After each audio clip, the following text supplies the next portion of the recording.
So hello everyone, welcome you all to this new video. आज के video में क्या कुछ बात होने वाली है। तो दोस्तों, बात होने वाली है वोकैब के बारे में कि जो वोकैब है इंग्लिश का एक इम्पोर्टेंट पार्ट, उसको हम इम्प्रूव कैसे कर सकते हैं with in short span of time.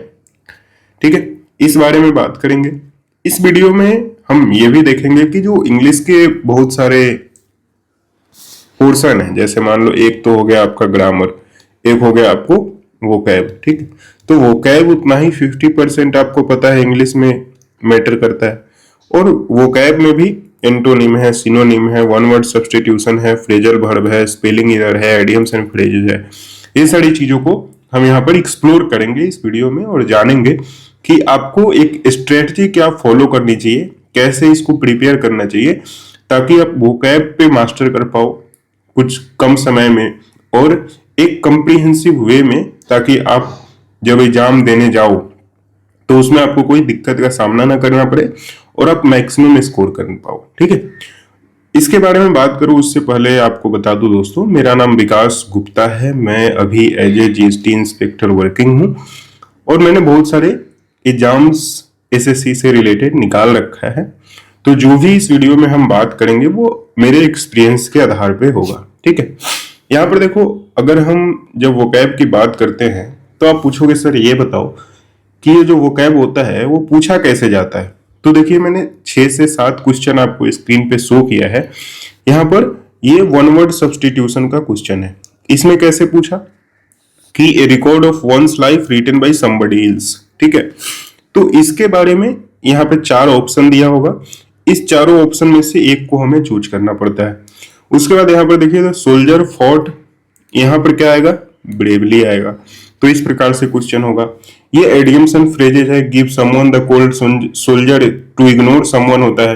तो इस तरह से आपका क्वेश्चन पूछ दिया जाएगा। यहाँ पर भी वन वर्ड सब्स्टिट्यूशन का है, एक बुक, डॉक्यूमेंट और piece of music written by hand rather than typed और प्रिंटेड। तो इसमें मैन्युस्क्रिप्ट होता है।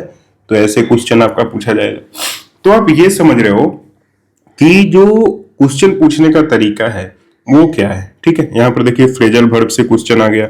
यहाँ पर ये आपका सिनोनिम से क्वेश्चन है। स्टीड फास्ट, जिसका मतलब जिद्दी होता है, उसका क्या होगा, अनवेवरिंग उसका सिनोनिम होता है। ठीक है, यहाँ पर स्पेलिंग एरर का देखिए, डिसिपेटेड दिया हुआ है, उसका करेक्ट स्पेलिंग क्या होगा वो ऐसे पूछ लेता है। तो आप ये समझ गए कि जो वोकैब में यहाँ पर एंटोनिम है, सिनोनिम है, वन वर्ड सब्स्टिट्यूशन है, फ्रेजल वर्ब है, स्पेलिंग एरर है और एडियम्स एंड फ्रेजेज है, वो पूछता कैसे है। या तो आपसे डायरेक्ट पूछ लेगा कि भाई इसका सिनोनिम बता दो, दूसरा सिनोनिम एंटोनिम बता दो, या फिर आपसे वन वर्ड सब्स्टिट्यूशन पूछेगा तो कोई सेंटेंस में यूज करके पूछ लेगा, या फिर डायरेक्ट पूछ लेगा। 4 ऑप्शन आपको दिए रहेंगे। फ्रेजल वर्ब भी आपका वैसे ही है, या तो आपसे डायरेक्ट पूछ लेगा या फिर सेंटेंस के माध्यम से आपसे पूछा जाएगा। ठीक है, तो 2 तरीका है पूछने का।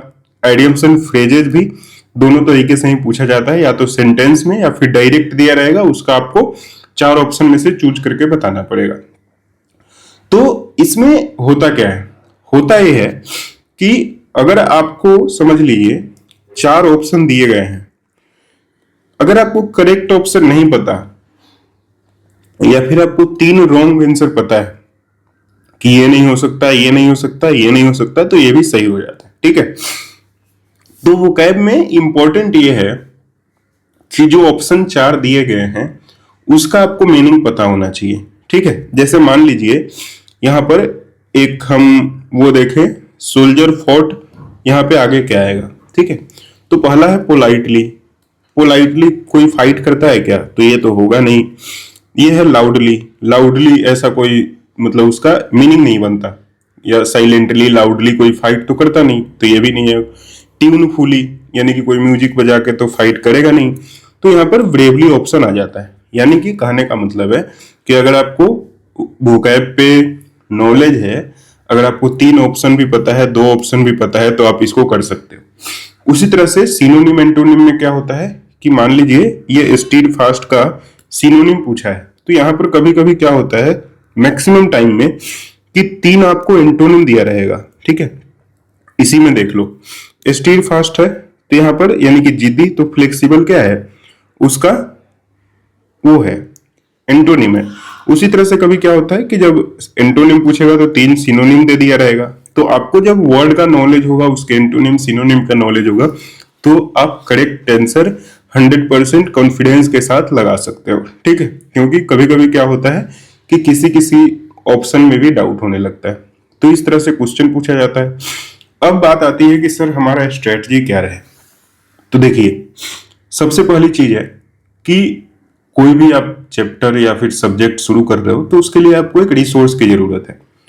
तो वोकैब में भी क्या है, आपको कोई सा मैक्सिमम बहुत सारी बुक्स हैं मार्केट में, कोई भी एक जिसका आपको कंटेंट अच्छा लगता हो वो आप रख सकते हैं, जिसमें PYQ भी दिया हो। ठीक है, PYQ भी दिया हो और उसमें वर्ड मीनिंग भी रिलेवेंट दिए हो, उसको आप फिक्स कर लीजिए। ठीक है, क्योंकि जो आपका वोकैब भी है ना, वो बहुत वास्ट है। ऐसा नहीं किसी एक पार्टिकुलर बुक से पूछा जाएगा ऐसा कुछ होगा। एक नए नए वर्ड भी आपको हमेशा दिए जाते हैं, क्योंकि आप देखे होंगे PYQ इतने साल से चला आ रहा है, हमेशा नया नया वर्ड पूछा ही जाता है। तो आप एक रिसोर्स फिक्स कर लो, उसी को पढ़ो। ठीक है, दूसरी चीज, एटलीस्ट 60 न्यू वर्ड्स डेली। यानी कि अगर आप मान लो एक बुक आप उठाते हो, बुक में आपको 20 वर्ड शुरू के दिए गए हैं, 20 वर्ड में हो सकता है कि आप 15 आपको पहले से पता था। ठीक है, तो आप न्यू वर्ड 5 ही सीख पाओगे। तो उसी तरह से 60 नए वर्ड्स डेली याद करिए। वर्ड्स नहीं याद करने, नए वर्ड्स याद करने। ठीक है, 60 नए वर्ड्स में कैसे होगा, 10 आप सिनोनिम याद कर लो, 10 एंटोनिम याद कर लो, 10 वन वर्ड सब्स्टिट्यूशन याद कर लो, 10 आइडियम्स याद कर लो, 5 स्पेलिंग एरर देख लो, 5 फ्रेजल वर्ब देख लो। ठीक है, इस तरह से आप कर सकते हो। उसके बाद वोकैब जो है, बहुत बार कंफ्यूजिंग आपको 2 ऑप्शन मिलेंगे। वो कंफ्यूजन आपको इसलिए लगता है क्योंकि आप बस उसको रट गए होते हो, उसका मीनिंग। ठीक है, लेकिन उसको आप समझते नहीं कि इसका एक्चुअल मीनिंग कैसे यूज होता है। वो यूज आपको तभी पता लगेगा जब आप उसको सेंटेंस में देखते हैं। तो सेंटेंस आप बनाते तो बैठोगे नहीं। तो उसका बेस्ट तरीका ये है कि जो एडिटोरियल आता है द हिंदूज का, टाइम्स ऑफ इंडिया का, वो आप पढ़ लीजिए। न्यूज़पेपर आप रीडिंग कर लीजिए इंग्लिश वाला, या फिर और उससे बेटर करना है तो आप क्या कर सकते हो, एनसीईआरटी का जीके रीडिंग कर लो। उससे क्या होगा, थोड़ा आपका जीके भी कंप्लीट हो जाएगा और साथ ही साथ आपका एक रीडिंग कंप्रीहेंशन भी हो जाता है और आपको वोकैब का भी आइडिया हो जाएगा, क्योंकि एनसीईआरटी में जो वर्ड्स दिए गए होते हैं वो अच्छे होते हैं। ठीक है, उसके बाद वोकैब को आपको रूट वर्ड्स याद करना है। ठीक है, रूट वर्ड्स जैसे मान लीजिए मैंने यहाँ पर एक आपको स्क्रीन पे लगाया हुआ है, यहाँ पर एक वर्ड है ऑटो। ऑटो क्या है, एक रूट वर्ड है, उसका मतलब होता है सेल्फ। ठीक है, क्योंकि मैक्सिमम जो वर्ड होती है वो या तो लैटिन या फिर ग्रीक वर्ड से बना होता है। ठीक है, उसी तरह से यहाँ पर ऑटो देखोगे ग्रीक वर्ड से बना हुआ है, ऑटोज से, जिसका मतलब होता है सेल्फ या फिर सेम। ठीक है, अब क्या होता है कि जब ये किसी वर्ड के पहले आएगा तो सेल्फ ऑपरेटिंग, सेल्फ डायरेक्टेड या खुद से किया हुआ, ऐसा इसका मीनिंग देगा। ठीक है, तो यहाँ पे देखिए ऑटोनोमस है। ऑटोनोमस का मतलब क्या है कि कोई इंस्टीट्यूशन, कोई गवर्नेंस जो खुद से चलती है। ऑटोबायोग्राफी है, यानी कि वो बायोग्राफी जो खुद से लिखी गई है। ऑटोक्रेसी है, ठीक है, एक सिस्टम है जो एक पर्सन को पावर दे रही है, यानी कि वो खुद से ही चला रहा है सारा चीज। ठीक है, ऑटोग्राफ यानी कि खुद से आपको कोई सिग्नेचर करके दे रहा है तो ऑटोग्राफ हो जाता है। ठीक है, तो इस तरह से आप देखोगे एक रूट वर्ड आपको याद हो गया तो बहुत सारे आपको यहाँ पर याद हो गए। और दूसरी चीज, अगर ऑटो से रिलेटेड कोई सब वर्ड आपसे पूछा जाता है एग्जाम में, तो आपको ये तो आइडिया रहेगा, चलो ऑटो का मतलब सेल्फ होता है। ठीक है, तो उससे मिलता जुलता कुछ होगा, तो उसी से मिलता जुलता अगर आपको ऑप्शन में कोई दिखे तो आप उसको टिक कर सकते हो। ठीक है, ये सारी चीजें हो गई रूट वर्ड से। और लर्न वोकैब थ्रू ट्रिक्स। अब ट्रिक्स से कैसे याद करेंगे, ठीक है, तो यूट्यूब पे तो पहले बहुत सारे चैनल्स है जहाँ पे वोकैब आपको ट्रिक से बताए गए हैं। उससे आप जैसे 100 वर्ड आप देख लोगे तो आपको जो ट्रिक है वो बनाना खुद आ जाएगा। ठीक है, अब देखिए ट्रिक बताना कैसे है। तो ट्रिक आप रियल लाइफ के किसी भी चीज से बना सकते हो, ठीक है। जैसे मान लो ऑटोबायोग्राफी है, ऐसे तो सबको पता है, लेकिन मान लो आपको याद करना है, तो ऑटो ऐसे याद करो, चलो एक ऑटो है, ठीक है। बायोग्राफी, बायोग्राफी मतलब ऑटो में बैठ के बायोग्राफी लिख रहा है, मतलब खुद से लिख रहा है, तो ऐसे याद कर सकते हो, ऑटो, ऑटो में बैठ के बायोग्राफी लिखी, उसने खुद से लिखी, तो ऑटो बायोग्राफी याद हो जाएगा, ठीक है। तो ऐसे रियल लाइफ चीज से आप याद करोगे तो आपको याद हो जाता है ट्रिक से, ठीक है। और वो ट्रिक जैसे आप शुरुआत में क्या होता है कि आप 10 वर्ड नया सीखने जाओगे ना, तो 10 वर्ड में आप 5 जिले भूल जाओगे, लेकिन जब आप ट्रिक से याद रखोगे तो 10 में आपको 9 तो ट्रिक याद रहेगा, ठीक है, क्योंकि वो आपको वर्ड से ही मिलता जुलता ट्रिक बनाना है। और वो ट्रिक आप जब 3 बार 4 बार रिवाइज कर लोगे तो आपको ऑटोमेटिक फिर उस ट्रिक की जरूरत नहीं पड़ती है, ठीक है। मैंने भी ऐसे ही याद किया था बहुत सारा, तो आप भी इसको फॉलो कर सकते हो। दूसरा, अगर आपको बुक नहीं पढ़ना पसंद तो आप रानी मैम, नीतू मैम या फिर अदर जो टीचर आपको पसंद है उसका आप यूट्यूब वीडियो से आप देख सकते हो, ठीक है। एक दो ऐसे चैनल्स भी हैं जिसपे एक मैराथन टाइप का दिया हुआ है, आप उसको भी फॉलो कर सकते हो, ठीक है।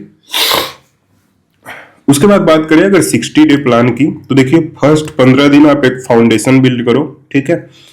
जैसे कंफ्यूजिंग वर्ड्स हो गया उसको याद कर लो, कुछ सिनोनिम कुछ एंटोनिम याद कर लो, थोड़ी रीडिंग की प्रैक्टिस शुरू कर दो इंग्लिश पढ़ने की, वो हो जाएगा। 16 से 30 दिन में आप रूट वर्ड बेस्ड लर्निंग याद कर लो, ठीक है। उसके बाद 31 से 45 दिन में क्या करना है, आपको एडवांस्ड एसएससी टाइप का जो वोकैब आता है जो प्रीवियस ईयर, उसको याद करिए। और 46 से 60 दिन में आप रिवीजन करिए, टेस्ट लगाइए सेक्शनल जो वर्ड का आता है, और पीवाईक्यू पे मास्टरी करिए, ठीक है। तो इस तरह से आप 60 डेज में भी जो है एक आपका इंप्रूवमेंट आपको देखने को मिल सकता है, ठीक है। अगर आप ऐसे भी अगर 60 वर्ड्स आप डेली सीखते हो तो नए नए वर्ड्स आपको एक महीने में 1800 के आसपास हो जाएंगे, वो भी कम नहीं होते, ठीक है। क्योंकि बहुत सारे आप बुक देखोगे न्यू जो वर्ड होता है वो 1000 से ज्यादा किसी में होता नहीं, तो वो भी बहुत ज्यादा होता है, ठीक है। तो इस तरह से आप कर सकते हो। बाकी यहाँ पर बात करें दोस्तों, एक ओसवाल बुक्स की मैं रिकमेंड करना चाहूंगा, वोकैबुलरी बिल्डर एक बुक आती है जो हाईली रिकमेंडेड है, ठीक है। इसमें अच्छी बात यह है कि आपका जो वोकैब का सारा एस्पेक्ट है वो बहुत ही कम समय में क्लियर हो जाता है, ठीक है। जैसे यहाँ पर न्यूज़पेपर से अगर कोई वोकैब है वो भी दिया गया है, लिस्ट ऑफ जो फोबिया, फिलिया, मैनिया ये सब वर्ड्स होते हैं वो दिए गए हैं, वन वर्ड सब्सटीट्यूशन दिए गए हैं, रूट वर्ड्स जो मैं आपको बता रहा था वो भी दिया गया है, कंफ्यूजिंग वर्ड्स दिया गया है, इडियम्स एंड फ्रेजेज है, और साथ ही साथ प्रीवियस ईयर क्वेश्चन भी आपको यहाँ पर दिया गया है, ठीक है। तो एक अच्छी बुक है, मैं रिकमेंड करना चाहूंगा, लिंक मैंने डिस्क्रिप्शन में डाल दिया है, अगर आप बाई करना चाहते हैं तो जाके खरीद सकते हैं, ठीक है। आई होप दोस्तों आपको ये वीडियो पसंद आया होगा। अगर आप चैनल पर नए हैं तो चैनल को सब्सक्राइब कर लीजिए। वीडियो कैसा लगा आप कमेंट में बताइए, और नेक्स्ट वीडियो आप किस टॉपिक पे चाहते हैं वो भी मुझे कमेंट में बता सकते हैं। साथ ही साथ एक चीज और कि टेलीग्राम ग्रुप का लिंक भी डिस्क्रिप्शन में है, आप उसको ज्वाइन कर लीजिए। कोई भी अपडेट होता है, कोई स्टडी मटेरियल मुझे देनी है तो मैं वहीं पे दूंगा। चलिए, थैंक यू फॉर वॉचिंग, मिलते हैं आपसे नेक्स्ट वीडियो में। जय हिंद।